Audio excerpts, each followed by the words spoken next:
आज अब हमको ऑर्गेनिक बीएससी फर्स्ट ईयर का ऑर्गेनिक के first unit mechanism organic reactions discuss करेंगे।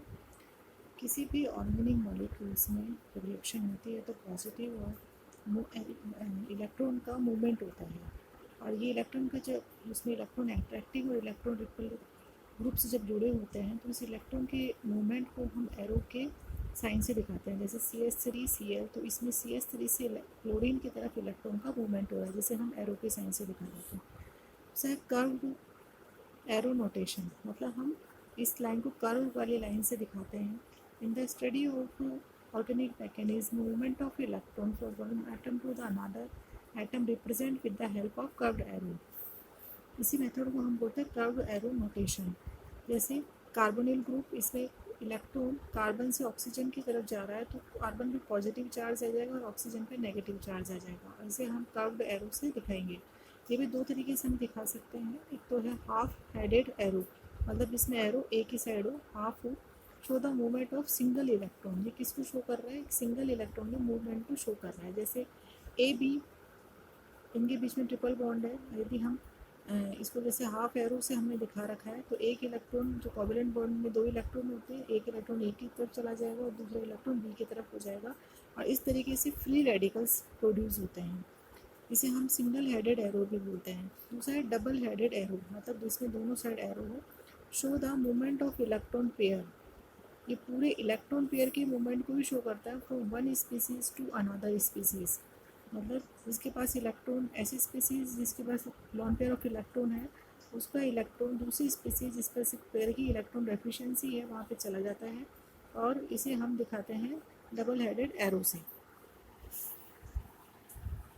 हमें homolysis and heterolytic bond cleavage, जब बॉन्ड टूटता है तो दो तरीके से टूट सकता है। होमोलाइटिक मतलब कि the covalent bond breaks in such a way that the each fragment carries one unpaired electron, leads to the formation of the very reactive species which is called the free radical। मतलब इसमें जैसे ये ए और B के बीच में covalent bond है तो इस तरीके से टूटे, यदि इन दोनों की इलेक्ट्रोनेगेटिविटी, ए और बी की इलेक्ट्रोनेगेटिविटी ऑलमोस्ट इक्वल या इक्वल है, तो बॉन्ड इस तरीके से क्लीवेज होगा कि एक इलेक्ट्रॉन एक की तरफ चला जाए और दूसरा इलेक्ट्रॉन बी की तरफ चले जाए, और इस तरीके से दो फ्री रेडिकल का निर्माण हो। इसे हम बोलते हैं होमोलाइटिक फिजन। दूसरा है हेट्रोलाइटिक, मतलब असमान फिजन, असमान विदलन, किसका? बॉन्ड का। The covalent bond breaks in such a way that the pairs of electron stays on the more electronegative atom। ये इसमें मिलता है जिसमें कि कोवेलेंट बॉन्ड से जुड़े दोनों ही एटम की इलेक्ट्रोनेगेटिविटी में डिफरेंस ज़्यादा हो, तो इलेक्ट्रॉन हाईली इलेक्ट्रोनेगेटिविटी वाले इलेक्ट्रॉन एटम की तरफ होगा, और लेस इलेक्ट्रोनेगेटिव वाले एटम पे पॉजिटिव चार्ज आ जाएगा, और हाईली उसका जो इलेक्ट्रॉन पेयर है वो किस पे चला जाएगा? हाईली इलेक्ट्रोनेगेटिव एटम की तरफ। इस तरीके से इसमें पॉजिटिव और नेगेटिव चार्ज क्रिएट होंगे।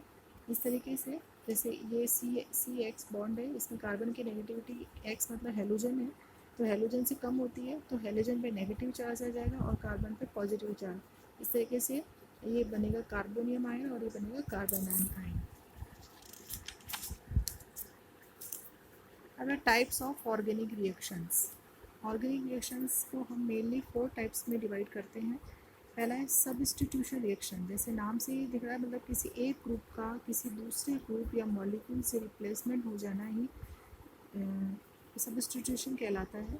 इन which a part of one molecule is replaced by other atom और group without causing a change in the rest amount of molecule.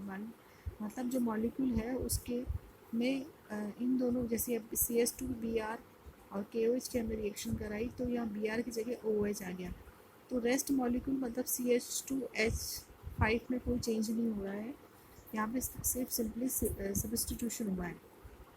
Depending upon the nature of the substituted group there are, कितने तरीका हो सकता है। यदि वो substitute होने वाला ग्रुप अगर फ्री रेडिकल है तो उसे हम फ्री रेडिकल सब्स्टिट्यूशन बोलेंगे।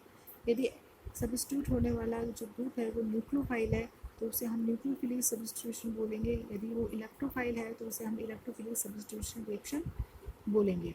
दूसरी है एडिशन रिएक्शन, जैसे नाम से ही पता लग रहा है एडिशन मतलब ग्रुप मॉलिक्यूल्स का ऐड होना।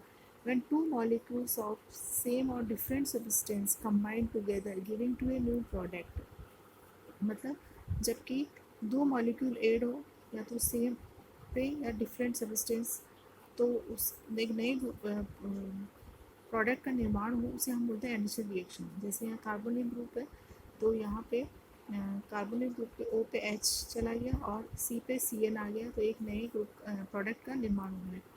ये भी कौन सा हमारे पास रेडिकल, यदि फ्री रेडिकल आके पहले जुड़ता है तो उसे हम फ्री रेडिकल एडिशन बोलते हैं। यदि इलेक्ट्रोफाइल आके पहले ऐड होता है तो हम इसे इलेक्ट्रोफिलिक एडिशन बोलते हैं, और यदि न्यूक्लियोफाइल आके पहले ऐड होता है तो उसे हम न्यूक्लियोफिलिक एडिशन रिएक्शन बोलते हैं।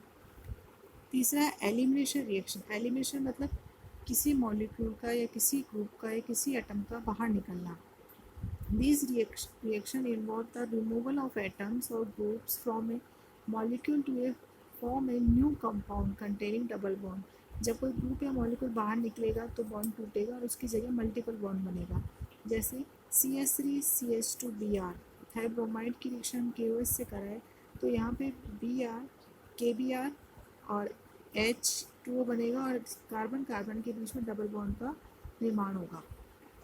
ये दो तरीके की हो सकती है एलिमिनेशन रिएक्शन में। यूनिमॉलिकुलर मतलब E1 जिसे हम डिनोट करते हैं, ये 2 स्टेप में होती है। फर्स्ट स्टेप तो कैसी होती है जिसमें हम कार्बोनियम आयन बनता है, ये स्लो स्टेप होती है। और दूसरी स्टेप होती है इस कार्बोनियम आयन से H+ आयन निकल कर एलिमिनेशन होता है H+ आयन का, जो कि ये स्टेप फास्ट होती है। और हमेशा जो स्लो स्टेप होती है वही रेट डिटर्मिनिंग स्टेप होती है। तो स्लो स्टेप में सिर्फ कौन रिएक्टेंट मॉलिक्यूल पार्टिसिपेट कर रहा है, इसलिए रेट ऑफ द रिएक्शन सिर्फ रिएक्टेंट मॉलिक्यूल पे ही डिपेंड करती है, इसलिए इसे हम यूनिमॉलिकुलर एलिमिनेशन रिएक्शन बोलते हैं। दूसरी होती है by molecular elimination reaction A2। ये सिंगल स्टेप में होती है, मतलब एक ही स्टेप में जो न्यूक्लियोफाइल है वो भी अटैक करता है और निकलने वाला न्यूक्लियोफाइल भी उसी स्टेप में निकलता है। तो एक ही स्टेप में होता है ये। इसमें rate of the reaction reagent और रिएक्टेंट दोनों की कंसिस्टेंसी पे डिपेंड करती है, इसलिए इसे हम बाई मॉलिकुलर एलिमिनेशन रिएक्शन बोलते हैं। चौथा है रीअरेंजमेंट रिएक्शन, मतलब इसमें मॉलिक्यूल्स और एटम्स या ग्रुप्स का उसी मॉलिक्यूल में रीअरेंजमेंट होता है within the same molecule. Involves the migration of atoms or group from one atom to the another within the same molecule। मतलब जैसे फिनाइल हाइड्रोक्सिल है, इसमें OH ग्रुप का उसी मॉलिक्यूल में बस एक एटम से हटकर दूसरे एटम पे आ गया और एक नए ग्रुप प्रोडक्ट का निर्माण हुआ जिसे हम बोलते हैं पैरा अमीनोफिनोल। इस कंप्लीट रिएक्शन को बोलेंगे हम रीअरेंजमेंट रिएक्शन।